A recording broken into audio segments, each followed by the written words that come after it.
සුබ දවසක් හැමෝටම අදත් ඔයගොල්ලන්ව සයන්ස් පන්ති YouTube channel එකට ආදරෙන් පිළිගන්නවා. අද අපි කරන්න බලාපොරොත්තු වෙන්නේ 11 වසරේ 5 වෙනි පාඩම ගෙන ආලෝක පරාවර්තනය හා සම්බන්ධ පාඩම. ඔයගොල්ලෝ අපේ channel එකට අලුත් කෙනෙක් නම් අපේ channel එක subscribe කරන්න අමතක කරන්න එපා. ඒ වගේම එහා පැත්තෙන් තියෙන bell icon එකත් click කරන්න. එතකොට අපි අලුතෙන් වීඩියෝ එකක් දාපු ගමන් ඔයගොල්ලන්ට notification එකක් ගන්න පුළුවන්. මේ පාඩමත් අපි කලින් කරපු ප්‍රවේණීය පාඩම වගේ ගොඩක් ළමයිට තේරෙන්නේ නැති පාඩමක්. ඒකින්ද අපි ප්‍රවේණීය පාඩමේ වීඩියෝ දෙකක් කරලා තියෙනවා. සම්පූර්ණ පාඩම ආවරණය වෙන්න. ඒ වීඩියෝ දෙකක් බලලා නැති කෙනෙක් නම් උඩින් යනවා link එක. ඒ link එකට ගිහිල්ලා ඔයගොල්ලන්ට බලන්න පුළුවන්. එහෙනම් අද අපි පාඩම පටන් ගමු. මේක ආලෝක පරාවර්තනයට පළවෙනි වීඩියෝ එක තමයි අපි අද ඉදිරිපත් කරන්නේ. මෙතනදී අපි ආලෝක පරාවර්තනයේ සම්බන්ධයෙන් මූලික කරුණු වෙච්ච තල දර්පණ වලින් පරාවර්තනය, ඒ වගේම උත්තර සහ අවතල දර්පණ වලින් කොහොමද පරාවර්තනය වෙන්නේ කියන කොටස තමයි අපි කතා කරන්නේ. ඊට පස්සේ වීඩියෝ එකේදී මේ පාඩමේ ටියුට් එකක් සහ ආලෝක වර්ධනයට අදාළ කොටස් ටික අපි කතා කරන්න බලාපොරොත්තු වෙනවා. එහෙනම් අද අපි පාඩම පටන් ගමු. මේ 11 වසර 5 වෙනි පාඩම ආලෝක පරාවර්තනය.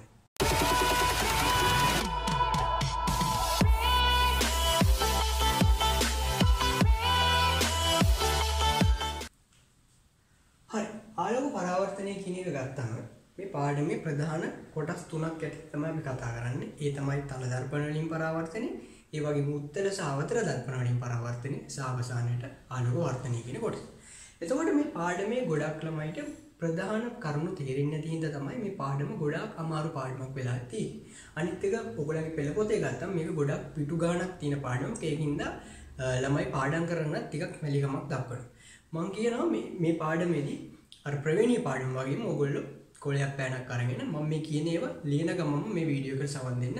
ඒ වුණොත් තමයි මේ කාරණා ටික හරියට තේරෙන්නේ. මොකද මේ ආලෝක කිරණ සටහන් අඳිනවට ඔයගොල්ලෝ හරියට පුරුදු වෙන්න ඕන සහ ඒවා අඳිද්දි මම කියලා දෙන මේ කෙටි ක්‍රම පාවිච්චි කරොත් ඔයගොල්ලන්ට වර්ධින්න නැතුව ඒ කිරණ සටහන ඇඳ ගන්න පුළුවන්. මුලින්ම අපි කතා කරොත් එහෙම සරල ආලෝක පරාවර්තනය කියන්නේ මොකක්ද කියන එක. ආලෝක පරාවර්තනයේදී තියෙනවා මෙන්න මේ විදිහට පතන කිරණය. මේ දින අපි කතා කරන දර්පණය. එහෙනම් මේ දර්පණයට පතනය වෙන කිරණයට තමයි අපි කියන්නේ පතන කිරණය කියන්නේ. ඒ වගේම පතන කිරණය මෙන්න මේ පතිත වෙන දර්පණයට පතන වෙන ස්ථානය අපි කියනවා පතන ලක්ෂය කියලා.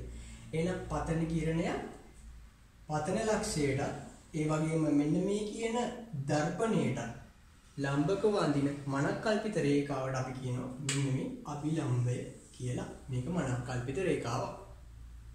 ඒක අපි ඇඳගන්නේ අපේ පාසුවට. ඊට පස්සේ මෙන්න මේ විදිහට පතනය වෙච්ච කිරණය දර්පණයේ වැදිලා දර්පණයෙන් එළියට යනවා.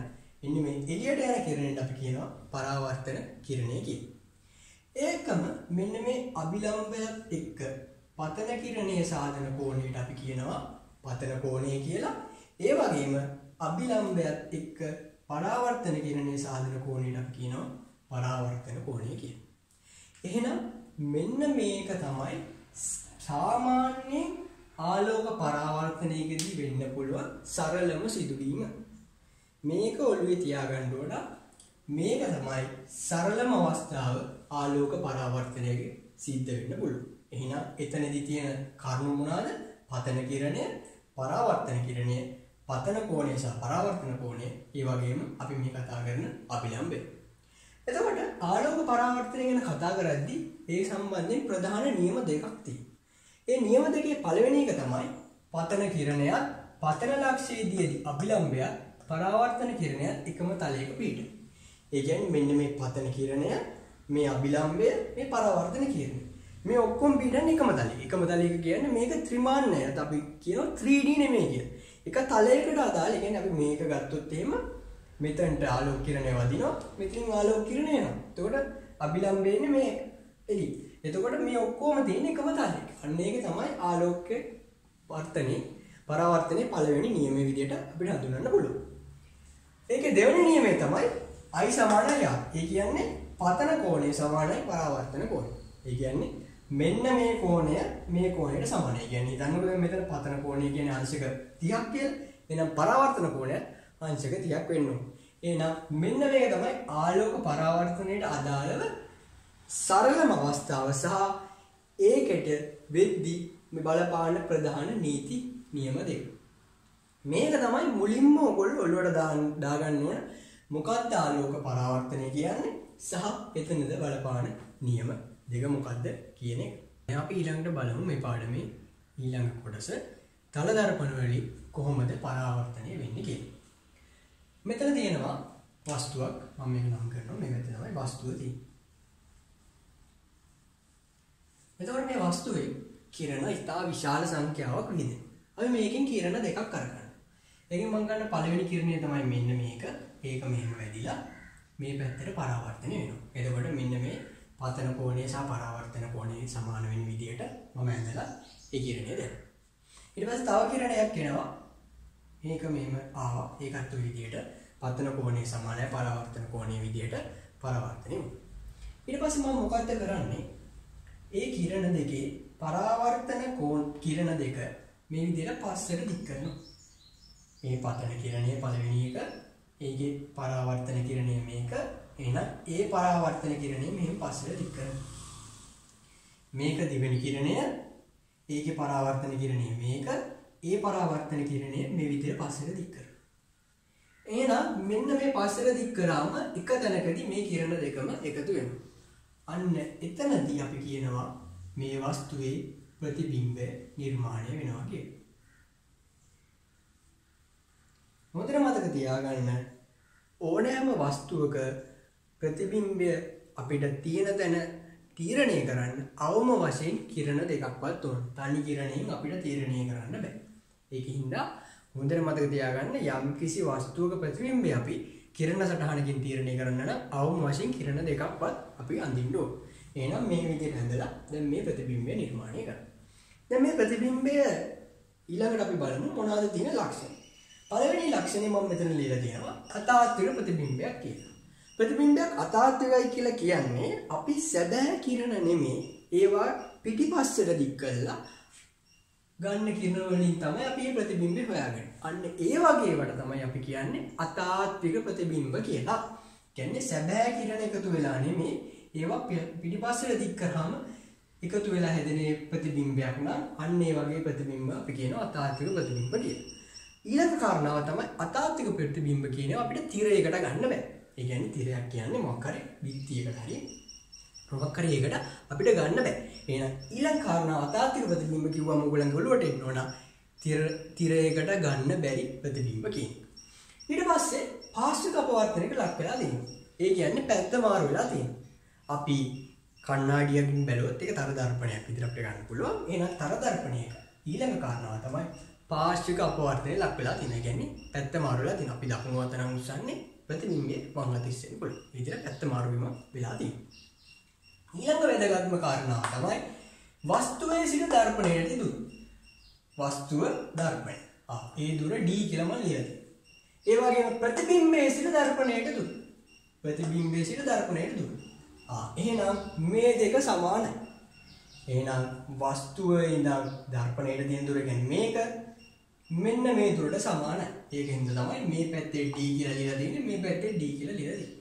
එහෙනම් තල දර්පණ වලින් පරාවර්තනය වෙද්දී මෙන්න මේ කරුණු තුන ඔළුවේ තියෙන්න ඕන.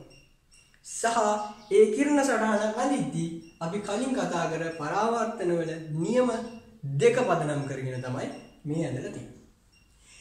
ඊට පස්සේ මේ නිර්මාණය කරන්න ගියාම මම පොඩි කිටි ක්‍රමයක් කියලා දෙන්නම්. ඕගොල්ලන්ට ඒක ලේසියෙන් ඇඳ ගන්න පුළුවන්. දැන් මෙතන අපි කිව්වා පතන කිරණය සහ පරාවර්තන කිරණේ ඇති වෙන මේ පතන කෝණය සහ පරාවර්තන කෝණ දෙක සමාන වෙන්න ඕන කියලා. එහෙනම් ඔය කියන පතන කෝණයයි පරාවර්තන කෝණයයි සමාන අඳින්න ඕගොල්ලෝ මොකද වෙන්නේ? කෝණමානයක් පාවිච්චි කරන්න ඕන. දැන් මේ නිර්මාණය කරන්න ගියාම ඕගොල්ලෝ ලොකු කාලයක් විභාගෙදි වැය කරන්න බෑ.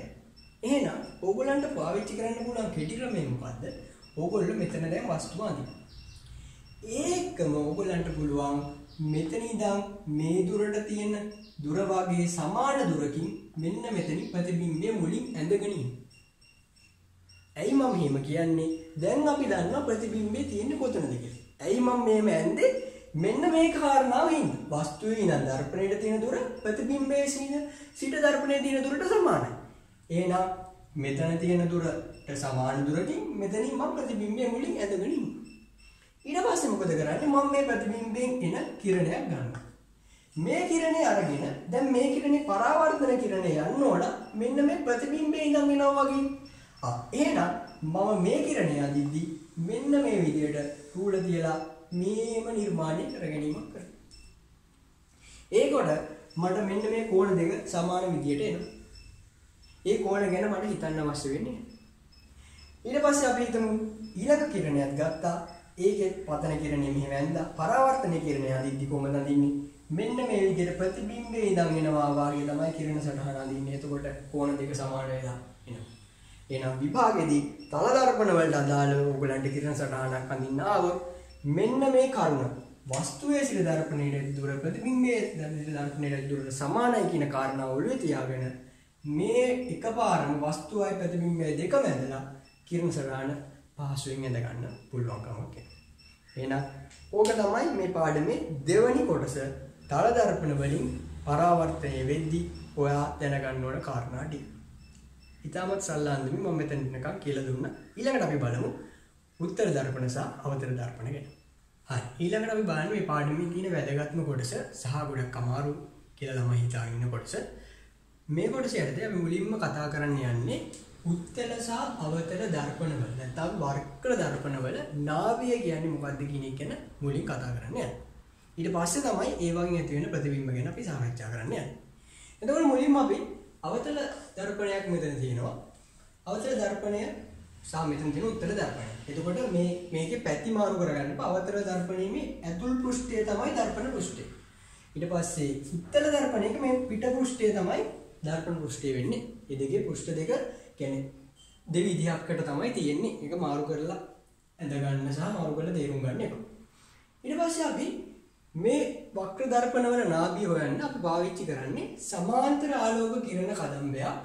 මෙන්න මේ අවතල දර්පණ පෘෂ්ඨයකට සහ උත්තර දර්පණ පෘෂ්ඨයකට වැටෙනන් පස්සේ ඒවා කිරණ ගමන් කරන ආකාරය අනුව තමයි වක්‍ර දර්පණ වල නාභිය අපි තීරණය කරන්න යන්නේ. මුලින්ම අපි අවතල දර්පණය සැලකුවොත් මේ විදිහට මේ පළවෙනි සමාන්තර ආලෝක කදම්බය මේ තියෙන්නේ දෙවෙනි සමාන්තර ආලෝක කදම්බය. එතකොට මෙන්න මේ විදිහට අවතල දර්පණ පෘෂ්ඨයකට සමාන්තර ආලෝක කදම්බයක් වැදුනොත් ඒක මෙන්න මේ විදිහට යනවා. මෙන්න මේ දෙවෙනි කිරණය වැදුනොත් ඒකත් මේ විදිහට යනවා. මෙන්න මේ විදිහට ඇතුළට මේ කිරණ දෙකම ගමන් කිරීමක් වෙනවා. එහෙම ගමන් කරද්දී මෙන්න මේ කිරණ දෙක කැපෙන ලක්ෂයක් හම්බ වෙනවා. මෙන්න මේ කිරණ දෙක කැපිලා හම්බ වෙන ලක්ෂයට තමයි අපි කියන්නේ ඒ අවතල දර්පණයේ නාභිය කියලා. එහෙනම් අවතල දර්පණයක නාභිය කියන්නේ මොකද්ද? අවතල දර්පණයකට සමාන්තර ආලෝක කිරණ කදම්බයක් වැටුනම ඒ කිරණ කදම්බයම එක ස්ථානයකින් ගමන් කරනවා. අන්න ඒ ස්ථානයට තමයි මෙන්න මේ කියන අවතල දර්පණයේ නාභිය කියලා හඳුන්වන්නේ. ඒකම අවතල දර්පණයේ තව කොටස් කීපයක් අපි තියෙනවා හඳුනා ගන්න. මම මෙතන ලියනවා ද්‍රව්‍ය. එහෙනම් මෙන්න මේ කෙලවරේම තියෙන ස්ථානයට අපි හඳුන්වනවා ද්‍රව්‍ය කියලා. ඒ වගේම ද්‍රව්‍ය නාභිය කියන එක හරහා යන රේඛාවට අපි කියනවා ප්‍රධාන අක්ෂය කියලා. ඒ වගේම නාභියෙන් ඉඳන් යම් කිසි දුරකින් වක්‍රතා කේන්ද්‍රය කියලා තවත් ලක්ෂයක් තියෙනවා. එහෙනම් මේ ලක්ෂණ තුන, ඒ කියන්නේ ප්‍රධාන අක්ෂය, වක්‍රතා කේන්ද්‍රය, නාභිය සහ ද්‍රව්‍ය කියන තැන් තුන මොනවාද කියලා ඔළුවේ තියෙන්න ඕනේ. මොකද කිරණ සටහන අඳිද්දී අපි ඒ ලක්ෂණ ඔස්සේ තමයි මේක විස්තර කරන්න යන්නේ. කිරණ සටහන අඳිනකොට. ඒකින්ද මුලින් දැනගන්න ඕනේ මේ මොනවාද මේ පද වලින් කියවෙන්නේ කියලා. ද්‍රව්‍ය කියන්නේ කොතනද? නාභිය කියන්නේ කොතනද? වක්‍රතා කේන්ද්‍රය කියන්නේ කොතනද? ප්‍රධාන අක්ෂය කියන්නේ කොතනද කියලා ඔළුවේ තියෙන්න ඕනේ. එහෙනම් අවතල දර්පණ වල සමාන්තර ආලෝක කිරණ කදම්බයක් ආවොත් ඒ කිරණ ගමන් කරන පොදු ලක්ෂයට තමයි අපි නාභිය කියලා කියන්නේ. ඊළඟ කාරණාව තමයි අවතල දර්පණයට වැටෙන සමාන්තර ආලෝක කිරණ කදම්බය. ඒ කදම් එකතු වීමක් තමයි වෙන්නේ. එහෙනම් අපි කියන අபிසරණය වීමක් කියලා. අන්න එහිඳ තමයි අවතල දර්පණ වලට අபிසාරී දර්පණ කියන නමිනුත් අපි හඳුන්වීම කරන්නේ. ඒ කාරණාව නිසා තමයි අවතල දර්පණ අபிසාරී දර්පණ කියන්නේ සමාන්තර ආලෝක කියන කදම්බ එකතු කරනවා. එකතු කරන හින්දා අපි කියනවා අபிසාරී දර්පණ කියලා. එහෙනම් මම හිතනවා අවතල දර්පණ වල නාභිය කියන එක දැන් පැහැදිලි. ඊටු කොටස් තුනක් පැහැදිලි. අபிසාරී දර්පණ කියන්නේ කියලා පැහැදිලි කියලා. ඊළඟට ඔහොම උත්තර දර්පණයට යන උත්තර දර්පණයේ අර විදියටම කොටස් තියෙනවා. ඒක තමයි ප්‍රධාන අක්ෂය, ද්‍රවය සහ වක්‍රතා කේන්ද්‍රය. එතකොට මේකෙත් අර නාභිය හොයාගන්න එක තමයි අපි ඊළඟට කරන්න ඕන. මේ විදියට පළවෙනි ආලෝක කිරණය එනවා. මේ විදියට දෙවෙනි සමාන්තර ආලෝක කිරණය එනවා. මේ කිරණ දෙක ආවම මේ කිරණ දෙක පිට වී යෑමක් තමයි වෙන්නේ. මේ කිරණ දෙකම පිට වී යෑමක් තමයි වෙන්නේ. එහෙම පිට වෙ යද්දි මේ කිරණ එක තැනක ඉඳන් පිට වෙනවා වගේ පේනවා අපිට. අන්න එන එක තැනක වගේ ඉඳන් පිට වෙනවා වගේ පේන ලක්ෂණයට අපි කියනවා උත්තර දර්පණවල නාභිය කියලා. එහෙනම් උත්තර දර්පණයකට වැටෙන සමාන්තර ආලෝක කිරණ කදම්බය පිට කරපු හින්දා උත්තර දර්පණ අපි හඳුන්වනවා අපිසාරී දර්පණ කියලා. උත්තර දර්පණ අපි හඳුන්වනවා අපසාරී දර්පණ කියලා. ඊළඟට මේ දර්පණ දෙකේම පොදු කාරණාවක් තමයි අපි කිව්වේ මේ නාභිය සහ වක්‍රතා කේන්ද්‍රය කියලා එක තියෙනවා කියලා. එහෙනම් මම මෙතන ලියනවා C සමානයි 2F කියලා. මේකෙන් කියවෙන්නේ මෙන්න මේ මෙතන ඉඳන් තියෙන දුර මෙතන ඉඳන් තියෙන දුරයි සමානයි. ඒ කියන්නේ මෙතන ඉඳන් මෙතන තියෙන දුර 5 සෙන්ටිමීටර නම් මෙතන ඉඳන් මෙතන තියෙන දුර 5 සෙන්ටිමීටර. ඒ කියන්නේ හරියටම ද්‍රවයේ ඉඳලා නාභිය දුර වගේ දෙගුණයක දුරකින් තමයි වක්‍රතා කේන්ද්‍රය පිහිටන්නේ. මොකද්ද? ද්‍රවයේ ඉඳලා නාභිය දුර වගේ දෙගුණයක දුරකින් තමයි වක්‍රතා කේන්ද්‍රය කියලා පිහිටන්නේ. ඒක තමයි C සමානයි 2F කියලා මෙතන ලිව්වේ. එහෙනම් ඔන්න ඔය විදියට උත්තල සහ අවතල දර්පණවල මුලින්ම දැනගන්න ඕන කාරණය නාභිය, වක්‍රතා කේන්ද්‍රය, ඒ වගේම ප්‍රධාන අක්ෂය සහ ද්‍රවය. අවතල දර්පණවල දැනගන්න ඕන ඔය කාරණා හතර සහ උත්තර දර්පණ අපසාරී දර්පණ වෙන්නේ කොහොමද? අවසල දර්පණ අபிසාරී දර්පණ වෙන්නේ කොහොමද? සහ අවසානයේට මේ දෙකේම නාභිය කොහොමද අපි හොයාගන්නේ කියන කාරණාව තමයි මෙතනදී අපි තේරුම් ගන්න ඕනේ. මේ කාරණා වැදගත් වෙනවා ඊට පස්සේ උත්තර සහ අවතල දර්පණ පාවිච්චි කරලා කිරණ සටහන් ඇද ගැනීම කියන කාරණාවෙදි. මම හිතනවා මෙතනට වෙනකම් දැන් මේ පාඩමේ ඔයගලන්ට තේරුණා කියලා. අපි කතා කරේ මුලින්ම සරල පරාවර්තනයක් වෙන්නේ කොහොමද? ඊළඟට අපි කතා කරා තල දර්පණයක් ඔස්සේ පරාවර්තනය වෙන්නේ කොහොමද කියලා. ඊට පස්සේ මෙතනදී කතා කරා උත්තල සහ අනුත්තර දර්පණවල මූලික කොටස් මොනවාද සහ ඒ වගේ නාභිය කොහොමද හොයාගන්නේ සහ අවසානයේ ඒවා කොහොමද අපසාරී සහ අபிසාරී දර්පණ විදියට අපි වෙන වෙනම හඳුන්වා ගන්න කියලා. එහෙනම් අපි ඊළඟ කොටස බලමු අවතල දර්පණ වලින් සෑදෙන ප්‍රතිබිම්බ සහ ඒ කිරණ සටහන් කොහොමද කියලා. අපි දැන් බලමු අවතල දර්පණ වල කිරණ සටහන් අඳින කොටස. මේ කිරණ සටහන් අඳින්න කලින් අපි අවතල දර්පණ වලින් සිදුවන ආලෝක පරාවර්තනයේදී ප්‍රධාන කිරණ කිහිපයකට සිදුවන පරාවර්තනය මොකක්ද කියන එක ගැන මුලින් දැනගෙන ඉන්න ඕනේ. ඒව පාවිච්චි කළා තමයි එතකොට අපි විවිධ අවස්ථාවලදී ඒ එන ප්‍රතිබිම්බ හොයාගන්න අපිට මෙන්න මේ දැන් කතා කරන කිරණ සටහන් කීපය පාවිච්චි කරගන්න පුළුවන් වෙනවා. එතකොට මෙතන මේ අවස්ථා පහක් දීලා තියෙනවා. ඒ අවස්ථා පහ අපිට ඊළඟ කොටසේ කිරණ සටහන් අඳින්න ප්‍රයෝජනවත් වෙනවා. අපි බලමු මොනවද මේ අවතල දර්පණය සිදුවන පරාවර්තනයට අදාළ මූලික කිරණ සටහන් පහ මොනවාද කියලා. පළවෙනි එක තමයි ප්‍රධාන අක්ෂය හරහා පැමිණෙන කිරණ ප්‍රධාන අක්ෂය හරහා ගමන් කරනවා. දැන් අපි කලින් කොටසේ කතා කරා මොකද්ද ප්‍රධාන අක්ෂය කියලා කියන්නේ කියලා. මම එතනදී කිව්වා ඔයා ප්‍රධාන අක්ෂය කියන එක දැනගෙන ඉන්න ඕන ඉස්සරහට කිරණ සටහන අදින්න ගියාම. හරි. එහෙනම් ප්‍රධාන අක්ෂය කියන එක දැන් දන්නවා. එහෙනම් ප්‍රධාන අක්ෂය හරහා කිරණයක් ආවොත් ප්‍රධාන අක්ෂය හරහාම ඒ කිරණය ගමන් කිරීම සිද්ධ වෙනවා. දෙවෙනි එක තමයි ප්‍රධාන අක්ෂයට සමාන්තරව පැමිණෙන කිරණ නාභිය හරහා ගමන් කරනවා.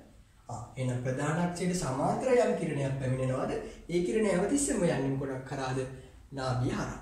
එතකොට ඕකෙම අනිත් පැත්ත තමයි නාභිය හරහා පැමිණෙන කිරණ ප්‍රධාන අක්ෂයට සමාන්තර වෙනවා. එහෙනම් නාභිය හරහාව ප්‍රධාන අක්ෂයට සමාන්තර යනවා. ඒ කියන්නේ උඩ එකේ කතා කරේ දෙවෙනි එකේ ප්‍රධාන අක්ෂයට සමාන්තර ආවොත් ඒක නාභිය හරහා යනවා. ඊළඟ එකේ අපි කතා කරන්නේ නාභිය හරහා ආවොත් ප්‍රධාන අක්ෂයට සමාන්තරව යනවා කියන. ඊට පස්සේ හතරවෙනි එක තමයි වක්‍රතා කේන්ද්‍රය හරහා පැමිණෙන කිරණ වක්‍රතා කේන්ද්‍රය හරහා ගමන් කරනවා. එහෙනම් මේකත් අපි කතා කරා මොකද්ද වක්‍රතා කේන්ද්‍රය කියන්නේ කියලා. දැන් ඔයගොල්ලෝ දන්නවා. එහෙනම් වක්‍රතා කේන්ද්‍රය හරහා එන කිරණය නැවත මොකද වෙන්නේ? වක්‍රතා කේන්ද්‍රය හරහාම ගමන් කිරීම කරනවා. එතකොට මේක වෙන්න හේතුව තමයි හැමතිස්සෙම මෙන්න මේ කාචය අපි මේ දර්පණය අපි ගත්තොත් එහෙම මේ එන කිරණය හැමතිස්සෙම දර්පණයට හරියටම ලම්බකයි. අන්න ඒකින්ද එන පාරෙම නැවත ගමන් කිරීම සිද්ධ වෙනවා. ඕක තමයි ප්‍රධාන හතර. පස්වෙනි අවස්ථාව අපි කතා කරා ආලෝක පරාවර්තනයේ නියම යටතේ දෙවෙනි නියමය. ඒ කියන්නේ I සමාන R. ඒ කියන්නේ පතන කිරණය එක්ක සාධන අභිලම්බය එක්ක සාධන පතන කෝණය. අභිලම්බයයි පරාවර්තන කිරණය එක්ක සාධන පරාවර්තන කෝණය. මෙන්න මේ දෙක සමානයි කියලා. අන්න ඒ විදිහට පරාවර්තන වෙන එක තමයි පස්වෙනි අවස්ථාව. එහෙනම් මේ අවස්ථා පහ විශේෂයෙන් මුල් හතර පිළිබඳව ඕගොල්ලන්ට හරිම අවබෝධයක් තියෙන්න ඕන. එතකොට විශේෂයෙන්ම අපි කිව්වා කලින් මොකක් හරි වස්තුවක ප්‍රතිබිම්බය ඇති වෙන එක හොයන්න අපිට අවම වශයෙන් කිරණ දෙකක්වත් ඕන. එහෙනම් මෙන්න මේ අවස්ථාවේදී අපි කෝණ මැනලා අඳින්න ඕන. ඒ කියන්නේ මේ අවස්ථාව ටිකක් අමාරුයි අපිට ඇඳගන්න. නමුත් මේ අවස්ථාව ටික අපිට ලේසියෙන් ඇඳ ගන්න පුළුවන්. එහෙනම් මේ අවස්ථා හතරෙන් මොකක් හරි අවස්ථා දෙකක් ඕ තුනක් පාවිච්චි කරලා අපිට විවිධ අවස්ථාවලදී ඒ වස්තුවට අදාළ ප්‍රතිබිම්බය නිර්මාණය කරගන්න මේ අවස්ථාවලින් හතරෙන් පාවිච්චි කරන්න පුළුවන් දෙකක්.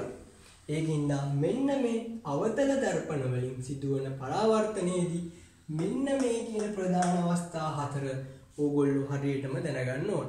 නැවත මේ අවස්ථා හතර මතක් කරොත් ප්‍රධාන අක්ෂය හරහා ආපුවේ ප්‍රධාන අක්ෂය හරහාම යනවා. ඒ වගේම වක්‍රතා කේන්ද්‍රය හරහා ආපුවේවත් වක්‍රතා කේන්ද්‍රය හරහාම යනවා. තුන්වෙනි එක තමයි ප්‍රධාන අක්ෂයට සමාන්තර આવොත් නාභි හරහා යනවා. නාභි හරහා આવොත් ප්‍රධාන අක්ෂයට සමාන්තර යනවා. නැහැ. නමුත් මම කියලා දෙන්නම් දැන් මේක කටපාඩම් කරගන්න අවශ්‍යතාවයක් නැහැ. හරියට තේරුම් ගත්තොත් ඕන විදිය වස්තුවක් තිබ්බොත් ඕන විදියකට ඇඳ ගන්න පුළුවන් හැකියාව ලබා ගන්න කොහොමද කියලා. දැන් අපි කලින් කතා කරා අවතල දර්පණවලදී ප්‍රධාන කිරණ සටහන් ආකාර පහක්. ඒකෙන් මම කිව්වා ප්‍රධාන කිරණ සටහන් ආකාර හතරක් තමයි අපිට වැදගත් වෙන්නේ කියලා මේ වැඩේ කරගන්න. ඒකම මම කිව්වා ඕනෑම වස්තුවක ප්‍රතිබිම්බය අපි නිර්මාණය කරගන්න නම් අවම වශයෙන් අපිට කිරණ දෙකක් ඕන කියලා. එහෙනම් දැන් ඕගලන්ට මතකයිද මේ කිරණ සටහන් හතර මම ලිව්ව පිළිවෙල. මොකද්ද පළවෙනි කිරණ සටහන? අපි කිව්වේ ප්‍රධාන අක්ෂය හරහා කිරණ සටහන. දෙවෙනි එක ප්‍රධාන අක්ෂයට සමාන්තරව. තුන්වෙනි කිරණය සටහන අපි කිව්වේ නාභිය හරහා ආව. හතරවෙනි කිරණ සටහන අපි කිව්වේ මේ විදියට වක්‍රතා කේන්ද්‍රය හරහා ආවොත්. මේ තමයි කිරණ සටහන් හතර අපි කිව්වේ. දැන් අපි මෙතන තියලා තියෙන වස්තුවක් නාභිය සහ දර්පණය අතර. මෙන්න දර්පණය මෙතන නාභිය අතර. මේ දෙක අතර තමයි මෙන්න මේ තියලා තියෙන වස්තුව. මේක තමයි අපේ වස්තුව කියලා අපි හඳුන්වන්නේ. දැන් මේකේ ප්‍රතිබිම්බය නිර්මාණය කරගන්න අපිට ඕන කිරණ සටහන් දෙකක්. ඒ කිරණ සටහන් දෙක අපිට මෙන්න මේ හතරෙන් දෙකක් අපිට තෝරගන්න පුළුවන්. දැන් පළවෙනි එක තියෙනවා ප්‍රධාන අක්ෂය හරහා. ප්‍රධාන අක්ෂය හරහා අපිට කිරණ සටහන පාවිච්චි කරගන්න බෑ. මොකද අපි දැන් මේක පාවිච්චි කරන්නේ වස්තුවෙන් කිරණ පිට වෙනවා කියන විදියට අර්ථය ඔළුවේ තියාගෙන තමයි අපි හැමතිස්සෙම කිරණ සටහන හදන්නේ. දැන් වස්තුවෙන් පිට වෙනවා කියන එක අපිට සාධාරණීකරණය කරන්න අමාරුයි. ප්‍රධාන අක්ෂය හරහා යනවා. ඒකින්ද අපි මෙන්න ප්‍රධාන අක්ෂය හරහා යන කිරණ සටහන අපි මෙතනදී පාවිච්චි කරන්න යන්නේ නැහැ. ඊට පස්සේ තියෙනවා ප්‍රධාන අක්ෂයට සමාන්තරව. ප්‍රධාන අක්ෂයට සමාන්තරව කියන්නේ මෙන්න මේ වස්තුවේ ඉඳන් මෙන්න මෙහෙම යන කිරණය. අපිට එහෙනම් මෙන්න මේ අවස්ථාව පාවිච්චි කරගන්න පුළුවන්. එහෙනම් ප්‍රධාන අක්ෂය හරහා යන කිරණය එහෙනම් කොහොමද යන්නේ? නාභිය හරහා. එහෙනම් ඒක තමයි මේ ඇඳලා තියෙන්නේ. ඊළඟට තියෙනවා නාභිය හරහා යන කිරණය ප්‍රධාන අක්ෂයට සමාන්තර යනවා. අපි තුන්වෙනි අවස්ථාව. දැන් මෙතන නාභිය හරහා යන කිරණය අපි ඇඳුත් එහෙම ඒක හරියටම වස්තුව හරහා ගමන් කිරීමක් වෙන්නේ. ඒ කියන්නේ වස්තුව මැද්දෙන් තමයි ඒ කිරණය යන්නේ. එතකොට එහෙම කිරණයක් පාවිච්චි කරන්නත් බෑ. මොකද අපි හැමතිස්සෙම පාවිච්චි කරන්නේ වස්තුවෙන් කිරණ පිට වෙනවා කියලා. දැන් මෙතන F වලින් කිරණයක් පිට වෙලා අපි ඇඳලා හරියන්නේ නැහැ. අපි අඳින්න ඕන වස්තුවෙන් කිරණයක් පිට වුණා නම් ඒ කිරණයට මොකද වෙන්නේ කියලා. මොකද අපි වස්තුවේ ප්‍රතිබිම්බය තමයි අඳින්නේ. ඒක තමයි මුලින්ම ඔළුවේ තියෙන්න ඕන කාරණා. වස්තුව තුළින් තමයි කිරණ යන්න ඕන. වෙන වෙන තැන් වලින් ගිහිල්ලා කිරණ අරගෙන අපි ප්‍රතිබිම්බය ඇඳලා හරියන්නේ නැහැ. එහෙනම් අපිට මේ සටහන පාවිච්චි කරන්නත් බැහැ. ඊළඟ අවසාන සටහන වක්‍රතා කේන්ද්‍රය හරහා. වක්‍රතා කේන්ද්‍රය හරහා යන කිරණේ වස්තුව හරහා යනවා කියන එක අපිට අඳින්න පුළුවන්. වක්‍රතා කේන්ද්‍රය හරහා යන කිරණය නැවත මොකද වෙන්නේ? ඒ පාරෙන්ම ගමන් කිරීම වෙනවා. එහෙනම් මෙන්න මේ දෙවැනි අකිරණ අවස්ථාවයි හතරවෙනි අවස්ථාවයි තමයි අපිට පාවිච්චි කරන්න පුළුවන් මෙන්න මේ කිරණ සටහන ඇඳගන්න. එහෙනම් ඒකේ මම මෙන්න මේ පළවෙනි එක පාවිච්චි කරලා තියෙනවා. ප්‍රධාන අක්ෂයට සමාන්තරව යන කිරණයක් නාභිය හරහා ගමන් කිරීම සිද්ධ වෙනවා. ඒකම වක්‍රතා කේන්ද්‍රය හරහා යන කිරණයක් නැවත වක්‍රතා කේන්ද්‍රය හරහාම ගමන් කිරීමක් කරනවා. එහෙනම් ඔය කිරණ සටහන් දෙක ඇඳලා අපිට මොකද වෙන්නේ? ඇත්ත කිරණ වලින් ප්‍රතිබිම්බයේ තියෙන තැන හොයාගන්න බෑ. එහෙනම් ඒවා පසුපස්සට දික් කරොත් තමයි අපිට මෙන්න මේ විදිහට ප්‍රතිබිම්බය හැදෙන්නේ. එහෙනම් මෙන්න මේතන තමයි මේ කලින් කතා කරපු වස්තුවට අදාළ ප්‍රතිබිම්බය නිර්මාණය වෙන්නේ. එහෙනම් මේ ප්‍රතිබිම්බය අපිට විස්තර කරන්න පුළුවන් කාරණා තුනක් මත. පළවෙනි එක ඇත්ත කිරණද නැත්නම් පිටිපස්සට දික් කරපු කිරණ වලින් අපි අඳින්නේ කියන එක මත තාත්විකද අතාත්විකද ප්‍රතිබිම්බය කියන එක. වස්තුවට සාපේක්ෂව ප්‍රතිබිම්බය කුඩාද පොඩිද කියන එක. ඊට පස්සේ ඒ ප්‍රතිබිම්බය කුඩු කුරුද යටි කුරුද කියන එක. එහෙනම් ඕනම අවස්ථාවක ඇති වෙන ප්‍රතිබිම්බයක් මෙන්න මේ කාරණා තුන අනුව විස්තර කරන්න ඕන. එහෙනම් නාභිය සහ දර්පණය අතර වස්තුවක් තිබ්බොත් ඇති වෙන්නේ අතාත්වික ඒ වගේම විශාල උඩුකුරු ප්‍රතිබිම්බයක්.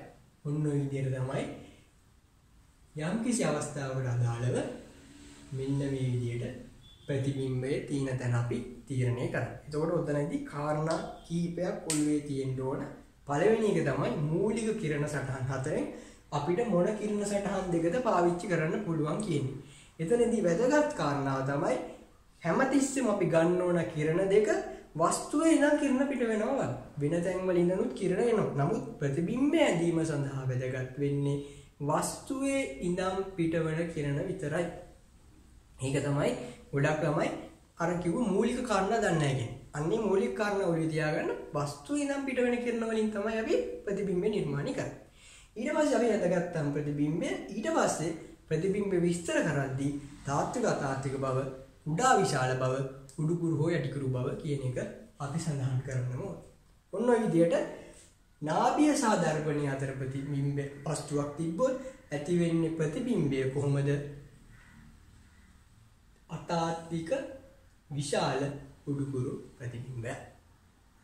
ඊට පස්සේ අපි නාභියේ වස්තුවක් තිබ්බොත් ඇති වෙන ප්‍රතිබිම්බය කොහොමද කියලා බලමු.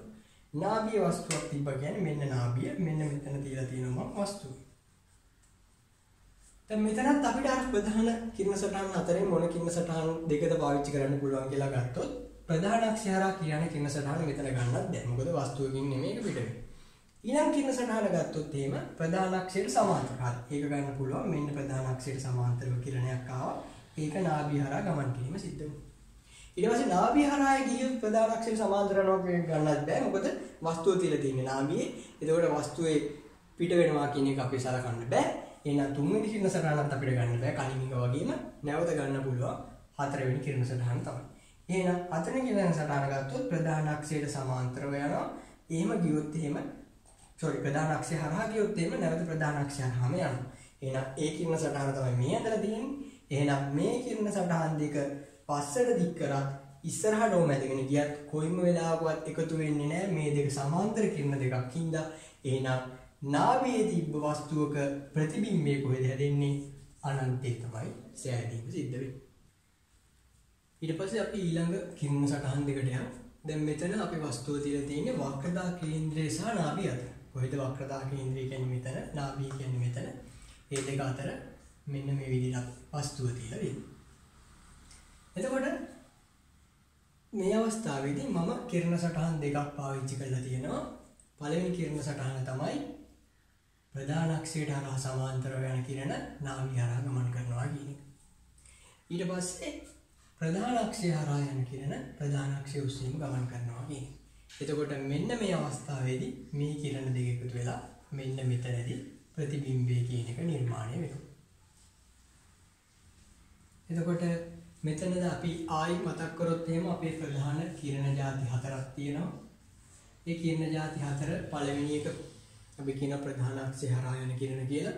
ඒක පාවිච්චි කරන්න බෑ. වස්තුවෙන් යනවා වගේ නෙමෙයි පේන්නේ. දෙවෙනි කිරණ අවස්ථාව තමයි පාවිච්චි කරේ ප්‍රධාන අක්ෂයේ සමාන්තර යන කිරණ නාභිය හරහා යනවා කියන එක. ඊට පස්සේ තුන්වෙනි එක තමයි නාභිය හරහා යන කිරණ ප්‍රධාන අක්ෂය හරහා යනවා කියන එක. ඒක පාවිච්චි කරන්නත් බෑ. මොකද වස්තුව තියෙන්නේ වෙන තැනක. නාභිය හරහා යන කිරණ අපිට පාවිච්චි කරන්න බෑ. හතරවෙනි කිරණ අවස්ථාව තමයි C හරහා වත්තම් වක්‍රතා කේන්ද්‍රය හරහා යන කිරණ නැවත වක්‍රතා කේන්ද්‍රය හරහාම යනවා කියන එක. ඒක පාවිච්චි කරන්න පුළුවන්. මොකද වක්‍රතා කේන්ද්‍රය හරහා වස්තුව තුලින් කිරණයක් ගමන් කරන හින්දා. එහෙනම් මෙන්න අවස්ථා හතරෙන් අපි මෙතනට පාවිච්චි කරන අවස්ථා දෙක. ඒක පාවිච්චි කරලා මෙතන ප්‍රතිබිම්බය හොයාගත්තා. එහෙනම් ප්‍රතිබිම්බයේ ප්‍රධාන කර්ම තුනයි. එහෙනම් මොකද්ද? තාත්විකයි ඇත්ත කිරණ එකතු වෙලා හැදිච්ච හින්දා වස්තුව මේක ප්‍රතිබිම්බය මේක වස්තුව වල ප්‍රතිබිම්බය විශාලයි. ඊට පස්සේ තුන්වෙනි එක උඩු කුරුද යටි කුරුද බව ප්‍රතිබිම්බය යටි කුරුයි. එහෙනම් වක්‍රතා කේන්ද්‍රය හා නාභිය අතර තිබ්බොත් ඇති වෙන්නේ තාත්වික වස්තුවට වඩා විශාල යටි කුරු ප්‍රතිබිම්බයක්. අපි යන ඊළඟ අවස්ථාවේදී වක්‍රතා කේන්ද්‍රය මත තමයි වස්තුව තියලා තියෙන්නේ. එහෙනම් මේක තමයි වස්තුව. එහෙනම් මෙතනදී අපි නැවත අපේ කිරණ සටහන ආකාර හතර ගමු. ඒකේ පළවෙනි කිරණ සටහන ආකාරයේ ප්‍රධාන අක්ෂය හරහා ඒක පාවිච්චි කරන්න බෑ. දෙවෙනි කිරණ සටහන තමයි ප්‍රධාන අක්ෂයට සමාන්තර යන කිරණ නාභිය හරහා යනවා කියන එක. හරි. එහෙනම් ඒක අපිට පාවිච්චි කරන්න පුළුවන්. තුන්වෙනි කිරණ සටහන තමයි නාභිය හරහා යන කිරණ ප්‍රධාන අක්ෂයට සමාන්තරව යනවා කියන එක. ඒක මෙන්න මේක. එහෙනම් ඒක ගන්නත් පුළුවන්. මොකද වස්තුවේ ඉඳන් නාභිය හරහා කිරණයක් ගමන් කරනවා කියන එක අපිට මෙතෙන්දී පෙන්වන්න පුළුවන්. එහෙනම් ඒකත් පාවිච්චි කරන්න පුළුවන්. තුන්වෙනි අවස්ථාව අපිට වැඩක් නැහැ. දෙකකින් අපිට මේක ඇඳ ගන්න පුළුවන්. නමුත් මේ අවස්ථාව පාවිච්චි කරන්න බෑ. මොකද වක්‍රතා කේන්ද්‍රය මත තමයි වස්තුව තියෙන්නේ. එහෙනම් ඒක මත තියෙනවා නම් ඒකෙන් කිරණයක් යන එක අපිට අඳින්න බෑ. එහෙනම් මේ අවස්ථාවේ අපි පාවිච්චි කරේ අපේ 2යි 3යි කියන ප්‍රධාන කිරණ අවස්ථා දෙක. ඒ දෙක පාවිච්චි කළා මේ විදිහට අපි ප්‍රතිබිම්බය නිර්මාණය කරගත්තා. එහෙනම් මෙතන තමයි ප්‍රතිබිම්බය අපේ තියෙන්නේ දැන්. එහෙනම් මෙතන ඇත්ත කිරණ එකතු වෙලා ඇති ඉඳ තාත්විකයි. හරියටම ප්‍රතිබිම්බයට සමානයි වස්තුවට සමානයි ප්‍රතිබිම්බය. ඒකින්ද තමයි සමාන කියලා තියෙන්නේ. ඒ වගේම යටි කුරුයි. එහෙනම් වක්‍රතා අපි අවසාන අවස්ථාවට යන අවතල දර්පණ වලින් සිදුවන ප්‍රතිබිම්බ ඇති වෙන අවස්ථාවලින් මෙතන අපි වස්තුව දීලා තියෙන්නේ වක්‍රතා කේන්ද්‍රේ ඉඳන් ඈතින් මෙන්න මෙතන තමයි වස්තුව පිටන්නේ. එහෙනම් මෙතන අපි ප්‍රධාන කිරණ අවස්ථා 4 අපිට දීලා තියෙනවා. ඒ ප්‍රධාන කිරණ අවස්ථා 4න් අපි බලමු මොනවාද අපිට ගන්න පුළුවන් කියලා. පළවෙනි එක තමයි ප්‍රධාන අක්ෂය හරහා යන එක. ඒක අපිට ගන්න බෑ. දෙවෙනි එක තමයි ප්‍රධාන අක්ෂයට සමාන්තරව ගියොත් නාභිය හරහා යනවා කියන එක. ඒක අපිට ගන්න පුළුවන්. ඒක තමයි මෙන්න මේ විදිහට මම ඇඳලා තියෙන්නේ. තුන්වෙනි අවස්ථාව තමයි නාභිය හරහා යන කිරණ ප්‍රධාන අක්ෂයට සමාන්තර යනවා කියන එක. ඒකත් අපිට පාවිච්චි කරන්න පුළුවන්. ඒ කිරණ සටහන තමයි මේ ඇඳලා තියෙන්නේ. එහෙනම් ඒ දෙක එකතු වුණාම මෙන්න මෙතන අපිට ප්‍රතිබිම්බ හැදෙනවා. ඒකම අවසාන කිරණ සටහන වෙච්ච වක්‍රතා කේන්ද්‍රය හරහා යන කිරණ නැවත වක්‍රතා කේන්ද්‍රය හරහා එනවා කියන එක. ඒක ගන්න බෑ. මොකද වස්තුව තියෙන්නේ වක්‍රතා කේන්ද්‍රයට එළියෙන් හින්දා. එහෙනම් මේ කිරණ සටහන් දෙක පාවිච්චි කළා අපිට මෙන්න මෙතන ප්‍රතිබිම්බ එනවා. මේ ප්‍රතිබිම්බය තාත්විකයි ඇත්ත කිරණ එකතු කරලා හින්දා වස්තුවට සාපේක්ෂව ප්‍රතිබිම්බය පොඩි. ඒ වගේම යටි කුරු ප්‍රතිබිම්බයක් හම් වෙන්නේ. මෙන්න මේ විදිහට අපි කතා කරා අවතල දර්පණවල විවිධ ස්ථාන පහක වස්තුව තිබ්බම ඒට අනුරූප ප්‍රතිබිම්බය ඇති වෙන්නේ කොහොමද කියලා. මේ කිරණ සටහනේදී වැදගත් කාරණාව තමයි අපි මූලික කිරණ සටහන් 4න් මොන කිරණ සටහන් දෙකද පාවිච්චි කරන්න ඕනේ කියන එක. ඒක තමයි ඔළුවේ දාගන්න ඕන කරුණ. ඒක අපිට තේරුම් ගන්න පුළුවන් නම් මේ ප්‍රතිබිම්බ අඳින එක ලේසියෙන් අපිට කරගන්න පුළුවන් වෙනවා. අපි ඊට පස්සේ උත්තර දර්පණ වලින් ඇති වෙන ප්‍රතිබිම්බ ගැන කතා කරන්නේ. අර විදිහටම තමයි අවතල දර්පණ වලින් ඇති වෙන ප්‍රතිබිම්බ වගේ අපි උත්තර දර්පණ වලින් ඇති වෙන ප්‍රතිබිම්බ කතා කරන්න යද්දී මේ සඳහා අපිට විමහල් වෙන ප්‍රධාන කිරණ අවස්ථා 4ක් අර අපි කලින් කතා කර අවතල දර්පණ වල වගේ උත්තර දර්පණ වලත් තියෙනවා. හැබැයි විශේෂත්වය තමයි අපි අවතල දර්පණ ගැන කියද්දී අපි කිව්වා අවතල දර්පණ කියන්නේ අභිසාරී දර්පණ කියලා. කියන්නේ කිරණ එකතු කරන. හැබැයි අපි උත්තර දර්පණ ගැන කියද්දී අපි කිව්වා උත්තර දර්පණ කියන්නේ අපසාරී දර්පණ. කියන්නේ කිරණ පිට කරන එක. දැන් එතකොට මේ කතන්දරය ඇතුලේ උත්තර දර්පණ වල මේ ප්‍රධාන කිරණ අවස්ථා 4 අපි කතා කරොත් පළවෙනි කිරණ අවස්ථාව ප්‍රධාන අක්ෂය හරහා යනවා. ප්‍රධාන අක්ෂය හරහාම යනවා. ඒ කියන්නේ ප්‍රධාන අක්ෂයේ දිගේ එන කිරණ පරාවර්තනය වී එම අක්ෂය ඔස්සේ යනවා. අවතල දර්පණ වල ඒ ක්‍රියාව ඒ විදිහටම තමයි වෙන්නේ.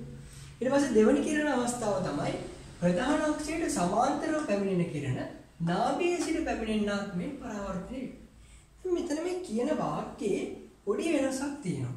දැන් අපි අවතල දර්පණ වලට ගිහිලා පොඩ්ඩක් මතක් කරොත් අපි අවතල දර්පණ වල කිව්වේ ප්‍රධාන අක්ෂයේ සමාන්තරව පැමිණෙන කිරණ නාභිය ඔස්සේ ගමන් කරනවා. ආයි මතක් කරලා බලන්න අවතල දර්පණ වලදී අපි කිව්වේ මොකද්ද? ප්‍රධාන අක්ෂයට සමාන්තරව පැමිණෙන කිරණ නාභිය ඔස්සේ ගමන් කරනවා. දැන් උත්තල දර්පණ වලට මේ වාක්‍ය කියලා දින වෙනස් විදිහකට හරියට තේරුම් ගන්න. මෙතන කියන්නේ ප්‍රධාන අක්ෂයට සමාන්තරව පැමිණෙන කිරණ නාභිය සිට පැමිණෙන්නක් මෙන් පරාවර්තනය වේ. අතන කිව්වේ නාභිය හරහා පරාවර්තනය වෙනවා කියලා. නමුත් මෙතන කියන්නේ නාභිය සිට පැමිණෙන්නක් මෙන් පරාවර්තනය වේ. ඒකට හේතුව තමයි උත්තල දර්පණ අපසාරී දර්පණ වීම. ඒකින්ද මෙහෙම එන කිරණ දැන් නාභිය හරහා යන්නේ නැහැ මෙතන. මේක එළියට යන්නේ. එතකොට එළියට යද්දී අපිට පෙන්නනවා කියන අපසරණය වෙනවා. හැබැයි අපිට පේනවා නාභිය හරහා ඒ කිරණ යනවා කියන්නේ. ඔන්න ඕක තමයි උත්තල අවතර දර්පණ වල ප්‍රධාන කිරණ අවස්ථා හතරේ තියෙන වෙනස.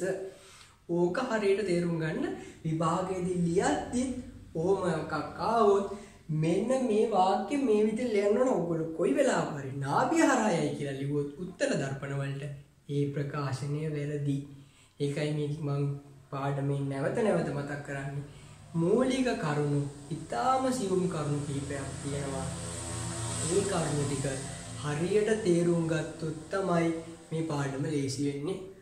ඊළඟ අවස්ථාවට යම අපි කිව්වා නාභිය වෙතට එන්නක් මෙන් පැමිණෙන කිරණ ප්‍රධාන අක්ෂයට සමාන්තරව පරාවර්තනය වී ගමන් කරනවා. එහෙනම් මොකද වෙන්නේ? නාභිය වෙතට එන්නක් මෙන්. අතන කිව්වේ ආයි මතක් කරොත් අවතල දර්පණ වල නාභිය හරහා පැමිණෙන කිරණ ප්‍රධාන අක්ෂයට සමාන්තරව යයි. මෙතන කියන්නේ නාභිය වෙතට එන්නක් මෙන් පැමිණෙන කිරණ ප්‍රධාන අක්ෂයට සමාන්තරව පරාවර්තන වී ගමන්. එහෙනම් මේ කිරණ නාභිය හරහා යන්නේ නැහැ. නමුත් නාභියට එනවා වගේ පේන්නේ ඒවා ප්‍රධාන අක්ෂයට සමාන්තරව ගමන් කිරීම වෙනවා. ඊට පස්සේ අපේ අරකේ හතරවෙනි අවස්ථාව තමයි ප්‍රධාන වක්‍රතා කේන්ද්‍ර අවස්ථාව. මෙතනදී කියන වක්‍රතා කේන්ද්‍රයේ වෙතට එන්නක් මෙන් පැමිණෙන කිරණ පරාවර්තනය වී එම මාර්ගයේම ගමන් කරයි. එහෙනම් මේකත් නැවත වක්‍රතා කේන්ද්‍රයේ හරහා යෑමක් වෙන්නේ නැහැ. හැබැයි එන කිරණ අපිට පේන්නේ වක්‍රතා කේන්ද්‍රයට එනවා වගේ. එහෙම එනවා වගේ පේන කිරණ නැවත ඒ මාර්ගයේම ගමන් කරයි. ඒකින්ද මෙන්න මේ ප්‍රධාන කිරණ අවස්ථා හතර අවතල දර්පණ වලත් උත්තර දර්පණ වලත් පැහැදිලි වෙනසක් තියෙනවා. 100% සමාන නැහැ. ඔයගොල්ලෝ එහෙම හිතන් හිටියනම් ඒක වැරදි. විභාගයේ උත්තර ලියද්දී උත්තර දර්පණ වලට આવොත් මෙන්න මේ විදිහට තමයි මේ හතර ලියා ගන්න ඕන. ඕගොල්ලෝ නෝට් එකක උනත් මේ ප්‍රකාශන හතර ලියා ගන්න. මොකද අවතල දර්පණ එක ලේසි, ඒක මතකයි. ගොඩක් අය හිතන් ඉන්නේ අවතල දර්පණ වගේ තමයි උත්තර දර්පණ වලත් මේ ප්‍රධාන කිරණ අවස්ථා හතර. නමුත් බැලු බැලමට අපිට එහෙම පෙන්වන්නට ඇත්තටම මේ හතර ඒහා සමානම නැහැ. එහෙනම් මේක තමයි උත්තර දර්පණ වලින් ප්‍රධාන අවස්ථා හතර කිරණ සටහන් හතර. ඊට පස්සේ අපි බලමු උත්තර දර්පණ වලින් සෑදෙන ප්‍රතිබිම්බ ගැන. අවසාන කොටස බලමු උත්තර දර්පණ වලින් සිදුවන පරාවර්තනය කියන එක. එතකොට අපි අවතර දර්පණ වලින් කතා කරා අවස්ථා පහකදී කොහොමද ප්‍රතිබිම්බ පහ නිර්මාණය වෙන්නේ කියලා. හැබැයි මතක තියාගන්න උත්තර දර්පණ වලදී එහෙම එක එක අවස්ථාවල තිබ්බට එක එක ප්‍රතිබිම්බ හැදින්නේ නැහැ. එකම අවස්ථාවක විතරයි ප්‍රතිබිම්බ සෑදීම වෙන්නේ. එහෙනම් ඒ වස්තුව කොතන තිබ්බත් හැදෙන්නේ එකම ආකාරයක ප්‍රතිබිම්බ. එහෙනම් අපි මෙතන තියෙන වස්තුවක් සලකමු. මේක තමයි අපේ වස්තුව. එතකොට අපිට පුළුවන් කිරණ සටහන් හතරෙන් කැමති කිරණ සටහන් දෙකක් ලබා ගන්න. මෙතනදී අපි ගන්නවා පළවෙනි කිරණ සටහන ප්‍රධාන අක්ෂයට සමාන්තරව යන කිරණ. එහෙනම් ඒව නාභිය හරහා යනවා වගේ තමයි පරාවර්තනය වෙන්නේ. එහෙනම් ඒකට අදාළ කිරණ සටහන තමයි මේ ඇඳලා තියෙන්නේ. ඒ වගේම ප්‍රධාන වක්‍රතා කේන්ද්‍රය හරහා යනවා වගේ පේන කිරණ නැවත ඒ මාර්ගයේම ගමන් කරනවා. එහෙනම් ඒ කිරණය තමයි මේ ඇඳලා තියෙන්නේ. එහෙනම් මේ කිරණ දෙකම පස්සට දික් කරොත් එහෙම අපිට මෙන්න මේතන දිගතු වෙනවා. එහෙනම් මෙතන තමයි ප්‍රතිබිම්බය කියන එක නිර්මාණය වෙන්නේ. එහෙනම් හැමදෙස්සෙම මතක තියාගන්න උත්තර දර්පණ වලින් ඕනෑම ස්ථානයක මේ වස්තුව තිබ්බත් ඇති වෙන්නේ පළවෙනි එක අපි කිව්වා අතාත්වික ප්‍රතිබිම්බයක්. ඒ කියන්නේ අපි ඇත්ත කිරණය නෙමෙයි එකතු කරලා අපි අඳින්නේ. දෙවෙනි අවස්ථාව තමයි වස්තුවට වඩා කුඩා ප්‍රතිබිම්බයක් හැදෙන්නේ. මේ වස්තුව මේ ප්‍රතිබිම්බෙ. තුන්වෙනි එක තමයි උඩුකුරු ප්‍රතිබිම්බයක් තමයි නිර්මාණය වෙන්නේ.